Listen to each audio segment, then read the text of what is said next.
Puluhan peserta Pasanggiri Pencaksilat mengikuti kejuaraan antar pelajar sekolah dasar, Madrasah Ibtidaiyah dan SMP MTS. Bertempat di SMPN 1 Ciomas, kegiatan ini dibuka langsung oleh Camat Ciomas. Tidak hanya itu, kejuaraan antar pelajar di tempat terpisah di atletik lari pendek di lapangan Sukamakmur, tentunya dengan dua cabang olahraga tersebut, Bapopsi Kecamatan Ciomas mencari bibit atlet yang dipersiapkan dalam O2SN di tingkat Kabupaten Bogor. Pasanggiri Pencaksilat terlihat saat penampilan peserta unjuk kabisa di hadapan para juri.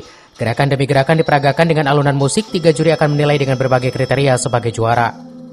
Memang kegiatan ini diarahkan ke seleksi untuk mencari calon-calon pada kegiatan O2SN tingkat kabupaten, sehingga kami dari sekolah, terutama dari kecamatan, pada saat nanti lomba sudah tidak lagi mencari, tapi kita sudah punya bibit-bibit unggul yang nanti bisa mewakili Kecamatan Ciomas untuk tingkat kabupaten. Alhamdulillah dari animo peserta cukup banyak dari masing-masing sekolah, dari 42 sekolah dasar dan 3 SMP negeri itu mengikuti, di samping ditambah juga dari sekolah Madrasah Ibtidaiyah maupun sekolah SD swasta.